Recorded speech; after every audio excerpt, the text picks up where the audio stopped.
Calling today's meeting of the Seclusion Work Group to order here. It is Wednesday, January 28th, a little after 2:00 p.m. This is our last meeting.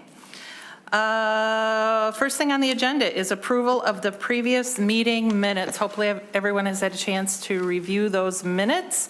I would entertain a motion to approve the prior meeting's minutes. So moved. All right, any discussion? Ms. Woodward. Thank you, Chair Seeberger. I am just noting that in the section where the roll call votes are listed for section D of the chair's recommendations, I'm listed as voting both aye and nay on that recommendation, and I recall voting aye, and so I just thought it important that the minutes reflect that I did not vote twice on that particular motion. Thank you. I see that. All right. Okay, we will strike the portion of the minutes where it indicates that you voted no. And so, as to the minutes, any other changes or comments on the minutes as amended? Ms. Woodward? Madam Chair, thank you so much. Brought to my attention as I'm continuing to review these that I also listed under the vote for section E that I also again voted twice, and I voted aye. Copy that. We will make that change as well. Good catch. Any other comments on the previous meeting's minutes? All right, so on the motion to approve the previous meeting minutes as amended in two different sections, D and E, all those in favor say aye. Aye. Any opposed say no. Motion passes and the minutes as amended are approved. I'm going to deviate from the agenda for just a minute, and I'm going to go sit in the testifier's chair. Being the educator that I am, with 10 years experience in the classroom as a middle school and high school English teacher, I have prepared a PowerPoint to explain where we are now and how we got here.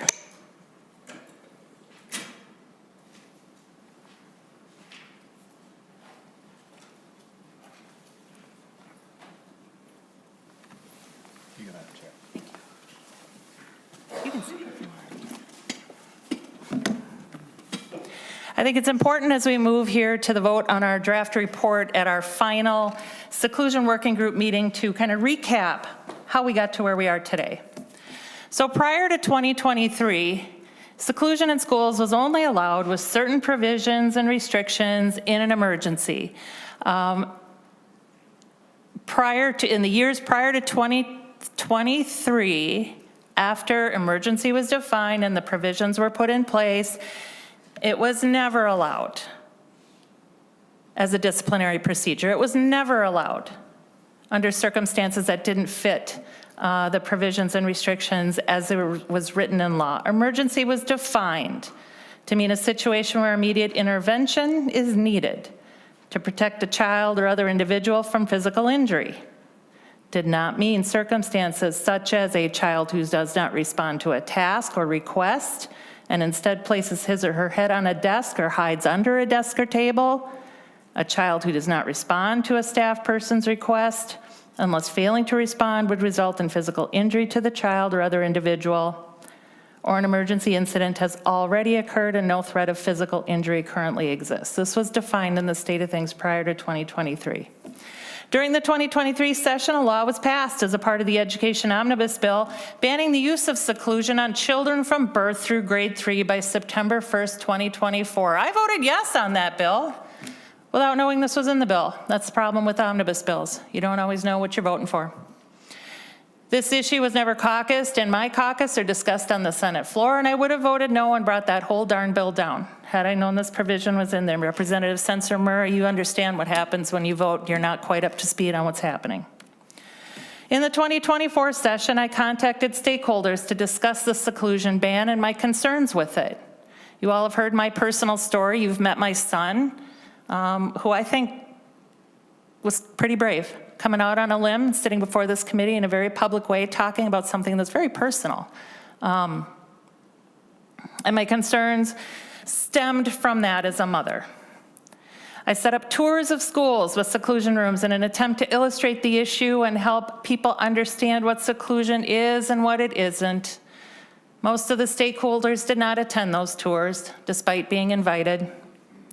The activists opposing seclusion in schools refused to discuss ways to address the needs of students in schools which were unmet by the ban. They just wouldn't talk to me.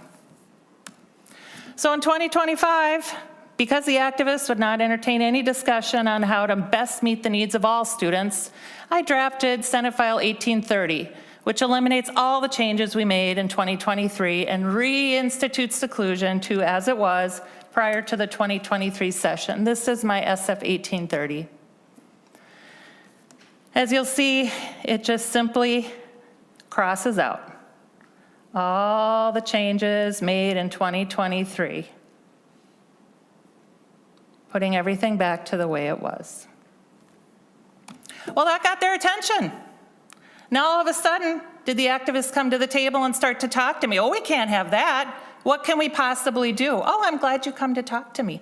Been asking for this conversation for quite some time. After weeks of negotiation, an amendment to SF 1830 was agreed. It was Amendment 007-7.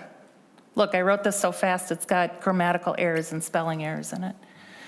Amendment 007 passed the Senate floor with the approval of Senator Mann, who originally offered the amendment in 2023 banning seclusion up to grade 3. I think that's kind of powerful, don't you? Amendment 007-7 contained many provisions which were good and which improve the operation of Minnesota's seclusion statute and improve things for families of all students. Amendment 007-7 also allowed seclusion to be used in grades 1 through 3, not kindergarten or younger, with additional safeguards and parameters.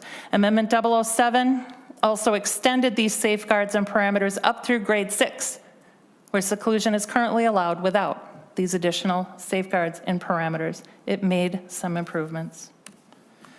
The House refused to hear or consider either Senate File 1830 or Amendment 007-7. The only thing that could be agreed upon between the Senate and the House during conference committee was submitting the issue of seclusion to a working group.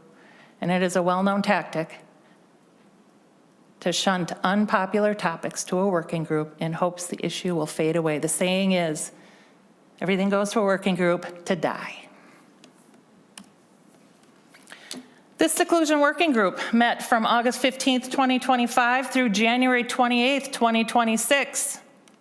Per the legislation establishing the working group, this working group expires on January 31st, 2026, 3 days after today's final meeting. Per the legislation establishing the working group must report its findings and recommendations regarding the use of seclusion to the chairs and ranking members, minority members of the legislative committees with jurisdiction over kindergarten through grade 12 education no later than January 30th, 2026. Our report is due in 2 days. At its penultimate scheduled meeting on January 14th, 2026, the working group was able to vote on recommendations that were arrived at by consensus. I was super pleased. We did a great job. At that meeting, however, areas of disagreement were identified, which included a timeline for the elimination of seclusion and whether and to what extent seclusion should be allowed in grades 1 through 3. I therefore scheduled an additional meeting to discuss the areas where there was no agreement. An additional previously unscheduled meeting was held on September 21st, 2026 to discuss the areas where there was no consensus. That meeting was held via Zoom to accommodate the needs of the members, given its late scheduling. No proposed recommendations were received from any working group member as to the areas subject to discussion on September 21st, 2026. Therefore, I took it upon myself to draft proposed recommendations. On September 21st, 2026, members discussed the chair's recommendations, which focused on a timeline for the elimination of seclusion and the permitted use of seclusion in grades 1 through 3. Of the 5 recommendations submitted by the chair, only 1 was reserved for discussion at the last meeting today on January 28th, 2026. 3 recommendations were defeated by a tie vote of 6-6, and 1 recommendation passed by a vote of 7-5. However, after that vote, a member stated they had voted the wrong way. I commiserated since that happened to me in 2023, and is why we now had this working group, but the vote was not reopened. Recommendations that did not pass included that the Department of Education develop and maintain an oral translation of the notice for procedural safeguards provided to the parents of a child with disabilities. Puzzling. I still have no idea as I sit here today why that recommendation did not pass, other than it came from me. It's the only thing I can think of. It also didn't pass that the Commissioner of Education provide outreach and education to parents or guardians of children subject to seclusion as a restrictive procedure to help ensure understanding of the procedure. That any use of seclusion up through grade 6 only be allowed if parents or guardians explicitly consent to its use. And the provision of additional supports to parents and guardians to ensure any such consent was fully informed and understood. Again, no clue on God's green earth why that did not pass, other than I suggested it. That brings us to today. I expect that our draft report will not be approved by the Seclusion Working Group given the passage of one of my recommendations. Therefore, the situation reverts to the status quo, with a ban on seclusion in grades 1 through 3 and SF 1830 being the bill in play. The amendment's gone, people. My bill right now is to get rid of every change we made in 2023, and you can bet your bottom dollar that's what I'm going to pursue next session. In failing to modify provisions for the use of seclusion in grades 1 through 3, the activists throw out the good and helpful provisions of Amendment 0077 and the useful work done over the past 5 months by this group. The activists also disregard the data, which shows that in the absence of seclusion, physical holds have increased dramatically, as have injuries to staff and students. My friends, that's where we are today. That's how we got to where we are.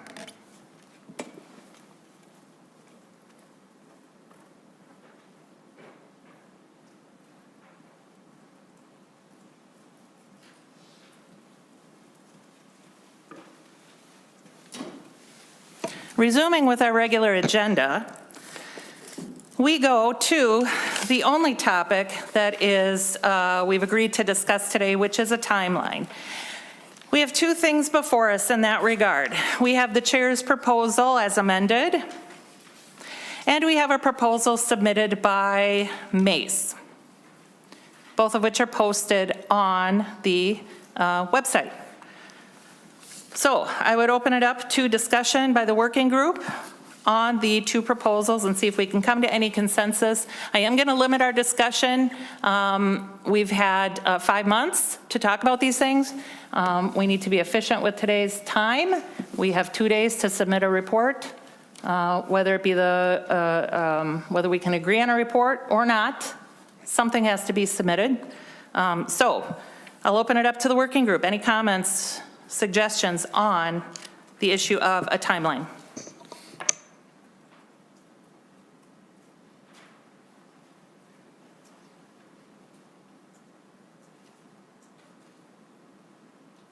Ms. Woodward. Madam Chair, thank you. I do want to talk about the recommendations that we're bringing for discussion around a timeline. As Mace, I'm speaking on behalf of obviously myself and my colleagues on this working group, but also our organization. We are really trying to meet in the middle. And while we still believe that a timeline presents some significant challenges in our system, as we face real ongoing problems, we are willing to look at a potential timeline and have that discussion because of how sure we are of where we're at as a system and what our staff and our students need for safety. So I want to talk about that. However, before we get too deep into talking about our recommendations, I do find it imperative to comment on the letter submitted regarding the recommendations by the Minnesota Department of Education. So if I may, again, for it. on behalf of Mace, we have some serious concerns about some of the information contained within this letter, and we would like to be on record acknowledging those concerns.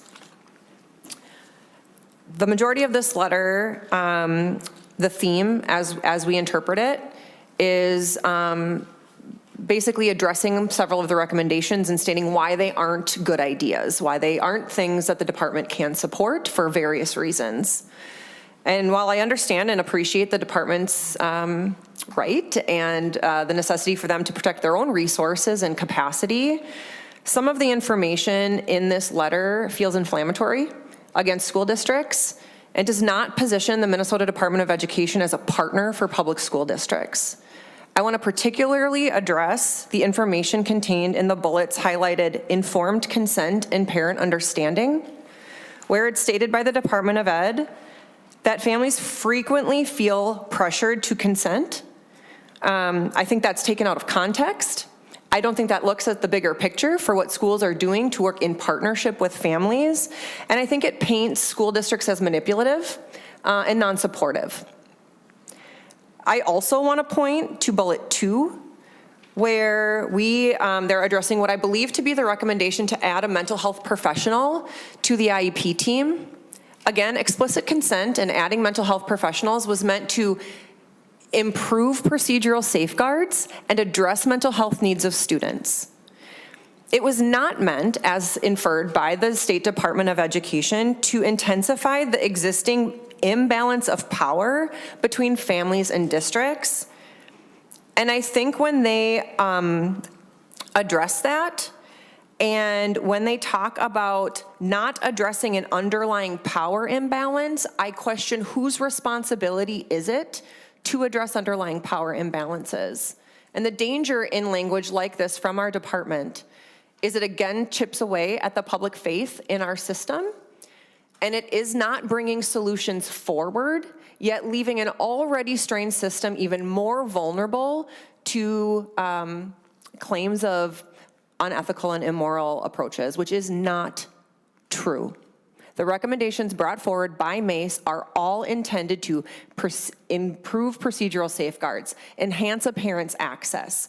This is the system we work in. These are the laws we work in, where the minimal IEP team requirements do result in more school staff than parents. However, parents are always able to invite who they want to an IEP meeting. They have access to advocacy agencies. So reading this from the department really leaves Mace feeling pretty slighted today. And I needed to address those facts because I don't think that those are fair representations of the work that we do in our system. And I'll turn to my colleagues for any additional comments through the chair. Thank you, Ms. Woodward. I noticed these 2 provisions in MD's letter as well, and I'm going to reiterate that throughout this process, I have been at odds with Commissioner Jett on what exactly seclusion is. I have mentioned a few times that when we talked about this, he continued to refer to it as an exclusionary discipline procedure, and I had to continue to correct him that it's not discipline. It's used in emergencies. There is a real bias in the Department of Education against what we're trying to do here. And so thank you for expressing your thoughts, because I feel the same way. Anybody else have any comments? Mr. God darn it. Name panic. Hey, yeah. You're good. Go. Thank you, Senator Seeberger.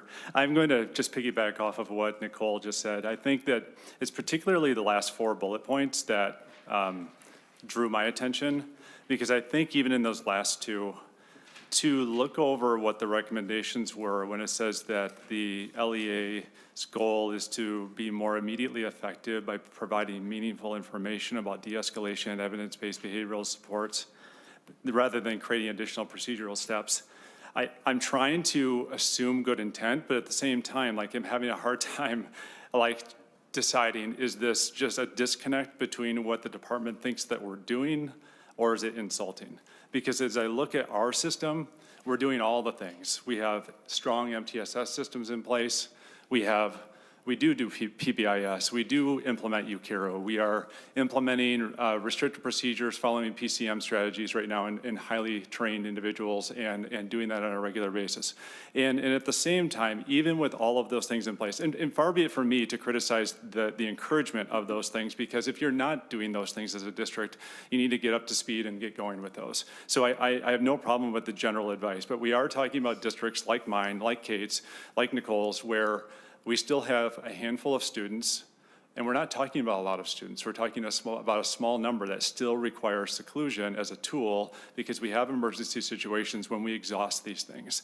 And so I again ask, and it's not rhetorical, what are we to do when we exhaust those things? And we are going to probably catch some flack when I think about the onerous aspects of the ability to add additional requirements and the reporting pieces of this as well, because we think it's important to have this in place. I think it's really interesting that if I go back to the top of the second page with that first bullet point, informed consent, the same department that has asked us to implement due process standards, and we do. And I think when implemented properly, they are effective. When we provide the guidance, the training, we have fidelity.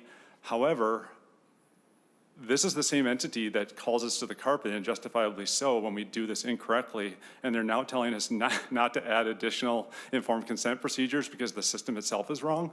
I'm just vexed by the whole topic here and what this letter entails, and the fact that we don't feel supported by the department through this.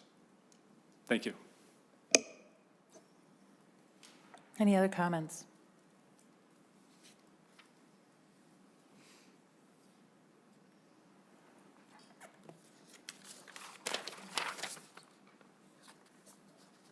Ms. Woodward. Thank you, Madam Chair, and thank you for the opportunity to speak to that. I felt it was important, and I appreciate the opportunity to share. But I do want to shift attention to the recommendation that we did bring forward and have some discussion around a timeline. We heard that piece, that importance from other members of this working group, and we haven't brought anything to the table. You know, we've brought other recommendations to the table, other ideas to enhance procedural safeguards, protections for parents, protections from students, et cetera. Again, that we're all willing to embrace, but we hadn't been able to provide a date, but we're wanting to talk about it. So we started with a proposed date of July 1st, 2036 to give a 10-year runway to work through this process and continue to work toward eliminating the need for seclusion before there would be an absolute sunset. And so I just am curious how that lands with other members of the work group. And I just would like to start there. Any discussion?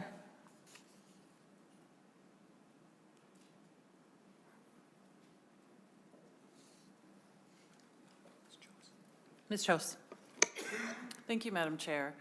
I really appreciate this and hearing your perspective, and I have the utmost respect for educators, and I don't want any of this, and support for educators, and I hear you, and I've heard you through this process. It's a tough balance to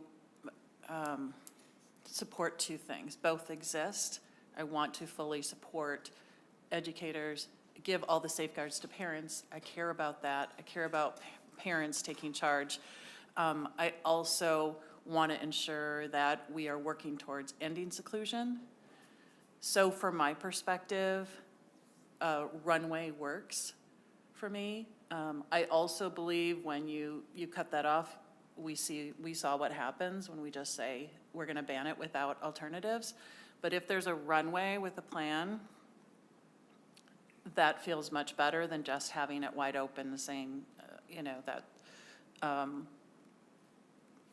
that this could just continue to go on. And I know it's everybody's goal, but that helps me also reconcile, as NAMI Minnesota, as NAMI National, we are, have a position against seclusion and the use of seclusion and restraint. So working towards that, and knowing that there are alternatives that have proven successful and evidence-based seclusion practices that have proven successful, so we know that there's something there that can help.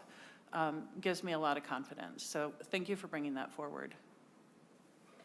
Thank you, Ms. Chose. Any other comments or discussion on the proposal on the timeline issue presented to us by Mace?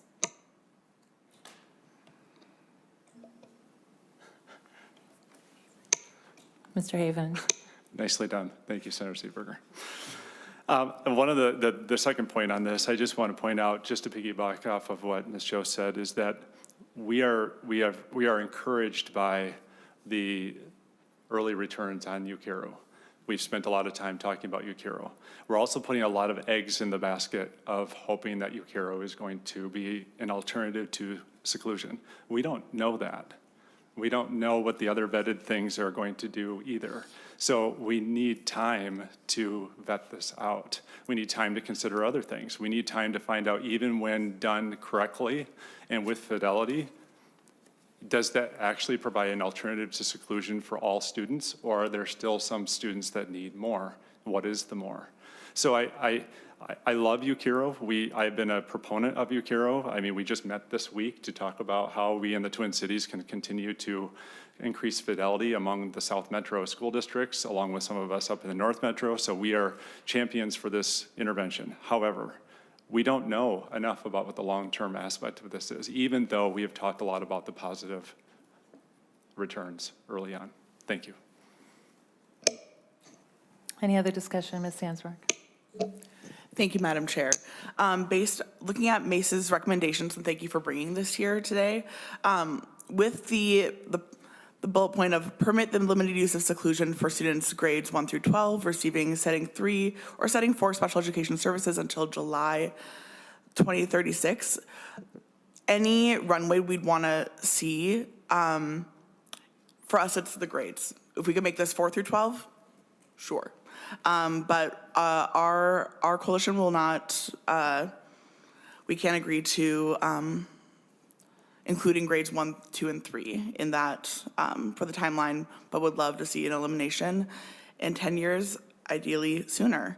And then I had a question for Mace on the last bullet point. Mace must collect and study the data related to reduction or elimination of seclusion, i.e. fiscal holds, and all these different things that we've been talking about, including supines, suspensions, host-bound placement, house-based placements, law enforcement interventions, rates of student and staff injuries, etc. I'm curious, usually we try not to have agencies oversee themselves, so I'm curious. Okay. Love, yeah. Ms. Holz? That would be a typo. That was my fault. Just let the record show that. Ms. Sandsmark? Could I ask what the alternative language of the recommendation would be? Ms. Holz? Apologies. MDE. That makes a lot more sense. I really appreciate that, Ms. Hulse. Representative Sensimura? Thank you, Madam Chair. So MDE, I feel like we had a discussion about this at some point in the work group, does not currently collect data about law enforcement interventions. Is that correct? Ms. Holtz? They collect limited data about law enforcement. In terms of our DERS data, there would need to be a mechanism for them to collect data as far as how it replaces or is involved as a replacement for otherwise where seclusion would have been used. Thank you.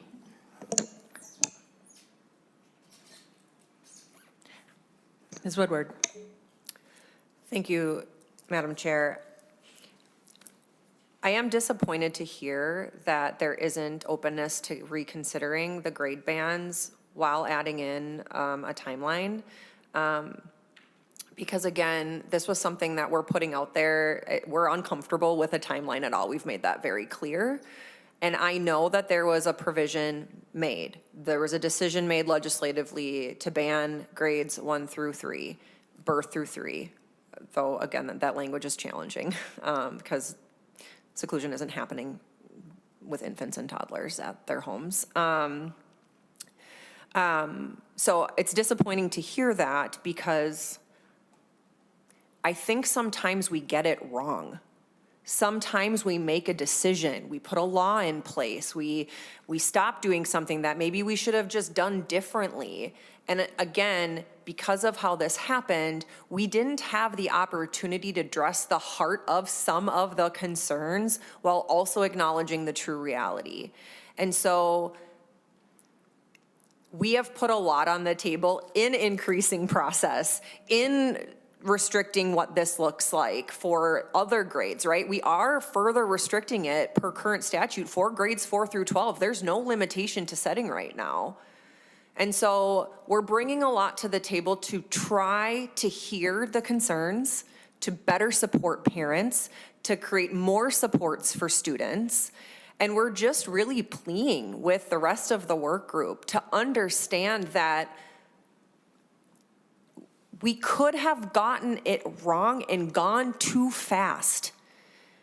And while I would prefer not to see a hard and fast timeline, we're willing to compromise as a system to put that in place if we are given proper time to put other interventions in place for some of our students who are the most aggressive that we work with.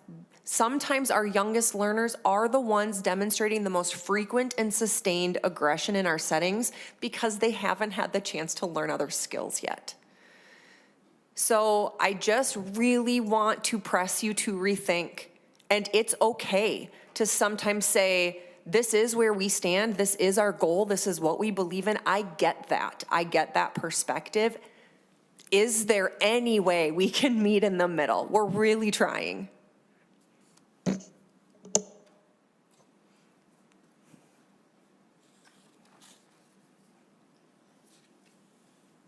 Any other comments or response? Ms. Trost. Again, I hear what you're saying.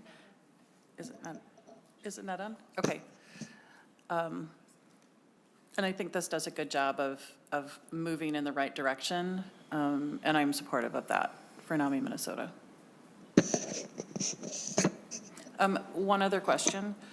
The second sub-bullet, could you explain that to me? I'm not sure I understand what that means. Thank you. Ms. Woodward. Yeah, the intention there is to say that in order to really support a timeline, there have to be appropriations to districts who actually implement these things. So if the legislation were to include a timeline, but there's no appropriations to districts to actually support the implementation of alternatives to seclusion, which could be space enhancements, money to provide training, staffing, et cetera, that leaves us in a similar space, but for longer. So it's the purpose of the second bullet, though it could be likely worded better, we were kind of working under a limited capacity and time, is really just to be clear that like this is dependent on appropriations and some money to be able to do this work.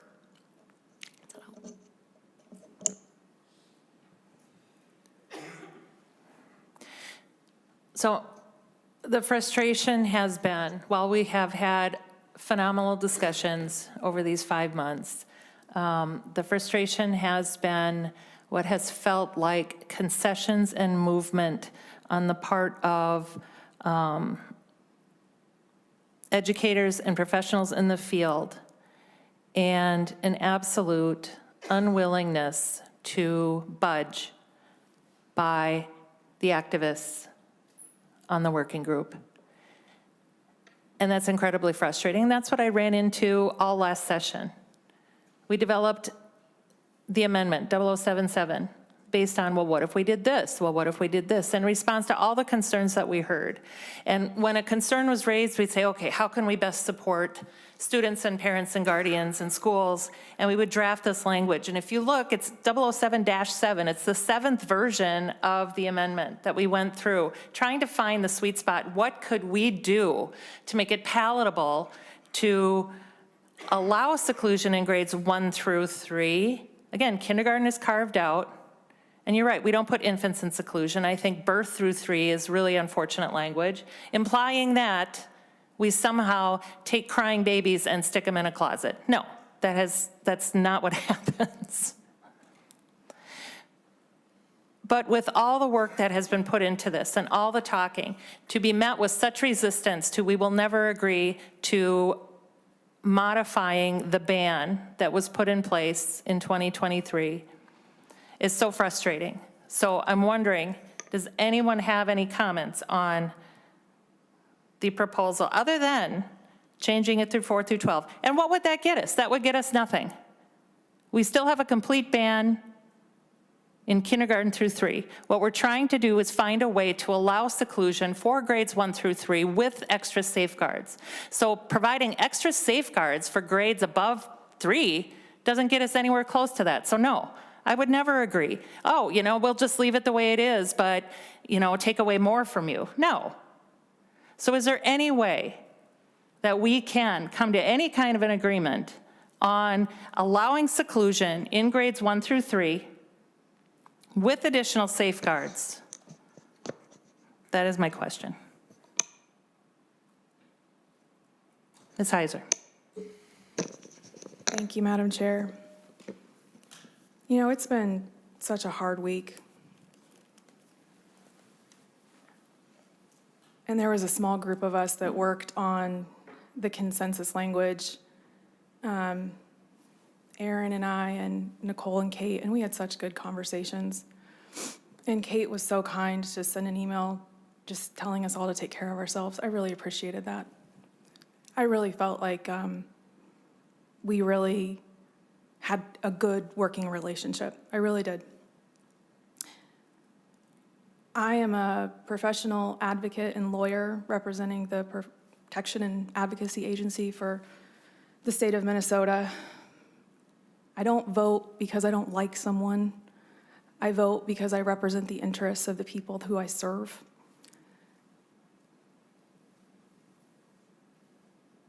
I'm really grateful for a number, 2036. I've been asking since the very beginning, just give us the number, let us work off of something. So I'm so grateful for that number, I really am. And it's a really long time in the future. It's 10 years in the future, and we've been talking since 2013 about how to reduce restrictive procedures in the state. So I'm concerned with how long that is in the future. Maybe splitting it in half might be something we could talk about. But I've been very clear from the beginning that I cannot vote for anything that walks back the current ban. That's not personal. It's based on data. It's based on studies. It's based on the people who call my office every day. And I walked into this Seclusion Working Group saying, we want a complete ban, K through 12, by September of this year. So I really do feel like there has been a lot of compromise. I feel like you all have come closer to the middle, and we've come closer to the middle too. I really feel like we have. And if we just can't get there on the K through 3 and rolling that back, I understand. But I just want to make it very clear. I mean, I'm very concerned about the tone and the personalization of what's been going on today, because we really have had some good conversations and some good compromise. And there are certain things that we cannot agree to because we do not believe it is in the best interest of the students and children that we serve. That's not personal. It's because that's who I serve and that's what I'm hearing. So if we can talk about 4 through 12, I'd be happy to have a discussion about this runway up to 2036. I think it's worthy of a discussion. I'm so glad we just have a number to work with. And I'd be willing to compromise on that. Since I came in wanting September of this year in 9 months to have a complete ban K through 12, I feel like I'd at least be willing to talk about that. So that's where we stand. Any other discussion on the proposal brought forward by Mace?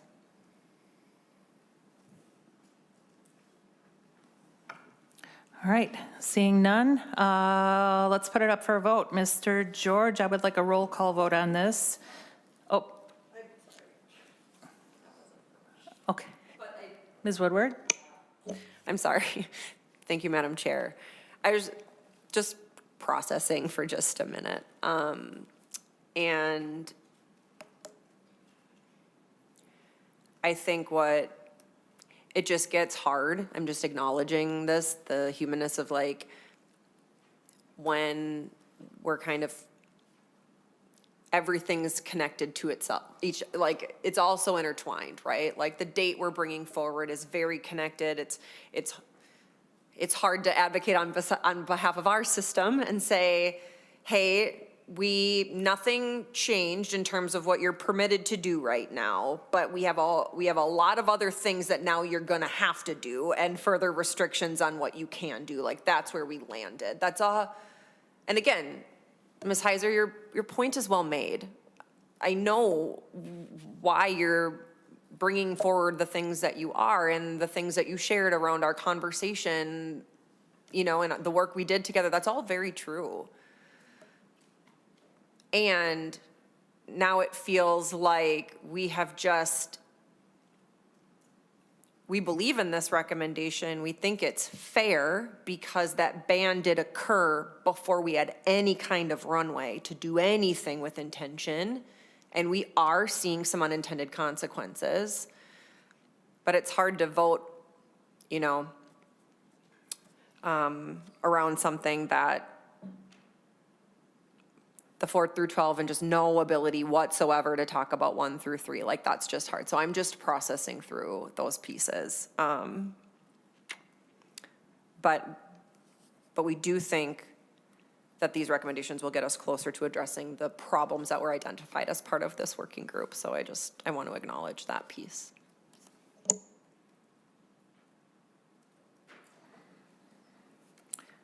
All right, so the proposal is, and what we're going to be voting on is this proposal by Mace with the correction in the third bullet point to read MDE must collect and study and not Mace. That's our revision?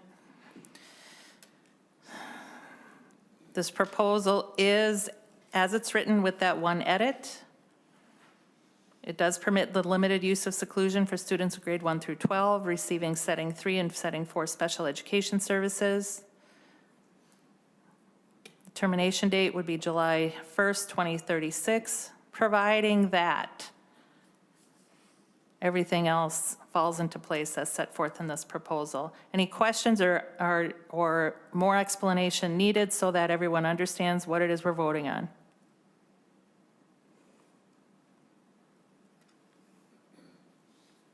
We're all up to speed? All right, so I will move that the working group adopts the recommendations as set forth by Mace in their proposal with the corrections as noted, substituting MDE for Mace. And we'll do it by roll call. Mr. George. Chair Seeberger, Yes. Senator Coleman, Yes. Representative Engens excused, Representative Sensor-Murrah, No. Ms. Baker excused, Ms. Halstead's excused, Jamie Harthen's excused, Dave Haveman, Yes. Jessica Heiser, No. Kate Hulse, Yes. Fatima Molas, No. James Schmidtke is excused, Aaron Sandsmark, No. Greta Chose, Yes. Melissa Winship, No. Nicole Woodward, Yes.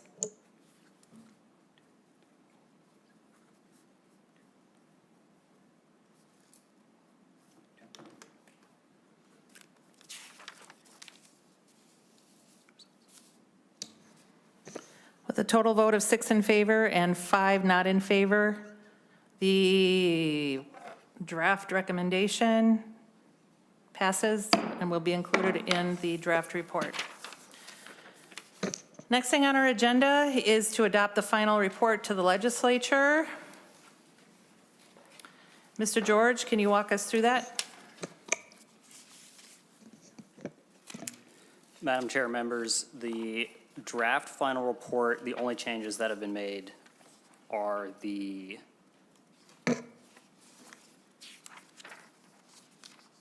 recommendations that were final, on page 21, an overview of the process that has been undertaken to finalize recommendations, when preliminary recommendations were introduced, what categories they fell into, and the members that have, that introduced those recommendations. On page 22 were inserted recommendations that were finalized at the January 14th meeting and the January 21st meeting. Those, Madam Chair and members, are the only changes since last week. Thank you, Mr. George. Representative Sensimura. Thank you, Madam Chair. I did send over an amendment. I'm wondering if you would be willing to hear the amendment.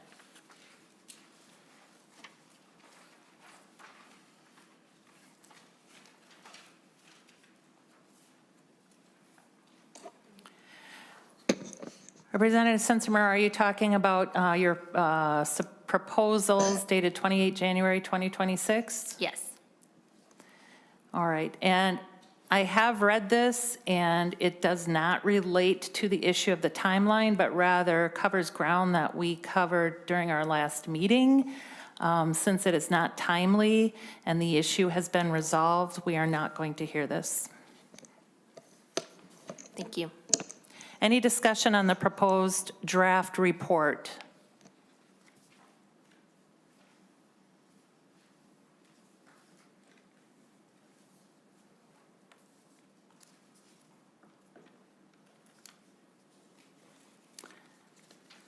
Seeing none. Mr. George, what is my motion?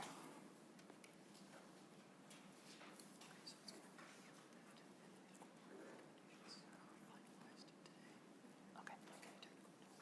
I'm sorry. Ms. Heiser, did you have something to say? I'm sorry. Thank you, Madam Chair.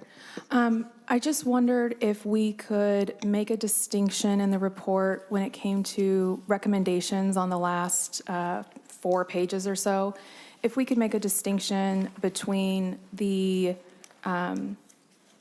issues that were built through the consensus and just like the voice vote, and then we're going to have Senator Seeberger's recommendation, section C, and then this one that was just voted on, if we could make a note that that was done via the roll call vote and there was a split. Those two things just came about very differently, and I just like that noted in the report.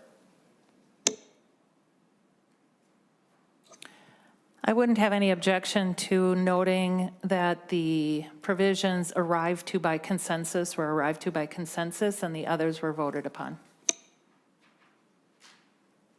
Thank you, Madam Chair.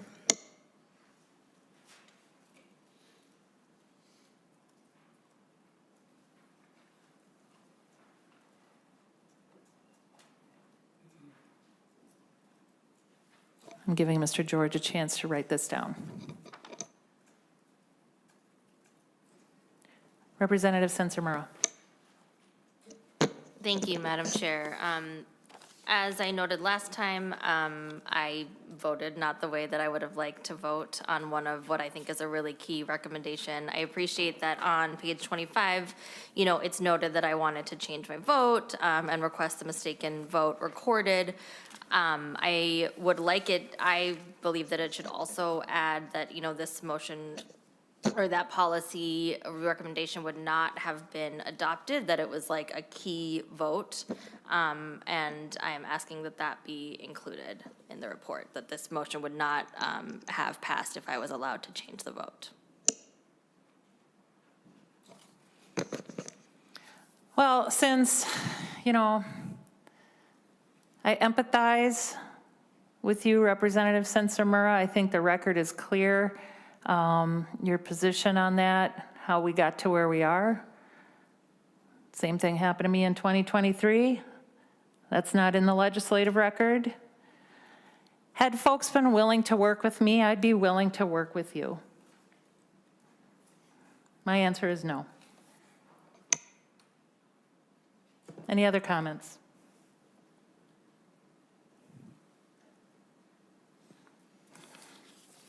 The motion is to approve the Seclusion Working Group's final report to the legislature. LCC staff are authorized to prepare the report, incorporate recommendations passed today, and make any technical changes that are necessary. I will do this by roll call vote. Mr. George. This is my motion. Chair Seeberger, Yes. Senator Coleman, Yes. Representative Engen's excused. Representative Sensor-Murrah, No. Kim Baker is excused. Heather Halstead is excused. Jamie Harthan's excused. Dave Haveman, Yes. Jessica Heiser, No. Kate Hulse, Byam, Yes. Fatima Molas, no. James Schmidt-Key is excused. Aaron Sandsmark, No. Greta Chose, Yes. Melissa Winship, No. Nicole Woodward, Yes.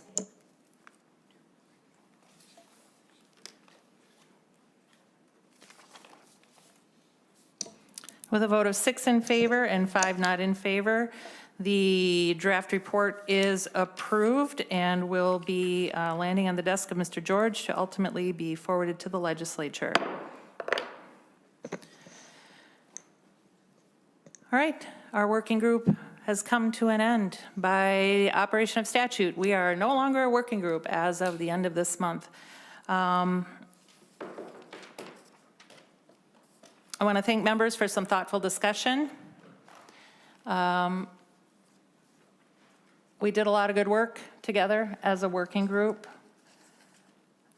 I remain frustrated, but I am hopeful that we can find a middle ground that not only supports our students, but also supports our schools, that does not turn a blind eye to the needs of every student with such a narrow mission focus, that we are willing to increase physical holds and injuries to students and staff instead of acknowledging that there may be a place for seclusion in schools. I would ask everyone to think long and hard about that.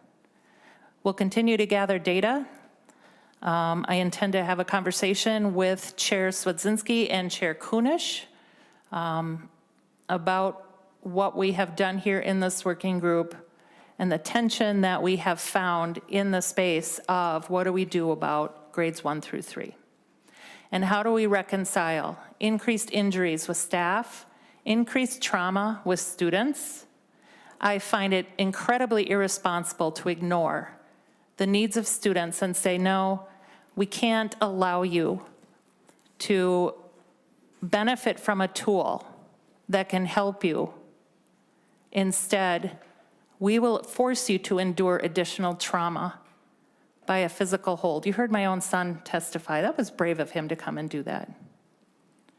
I find it unconscionable that groups purporting to advocate for families and students would find it more acceptable for students to suffer additional trauma than to bend and be flexible on an issue. Absolutely unconscionable. I look forward to continue to work on this issue. And with no further business before the working group, we are adjourned.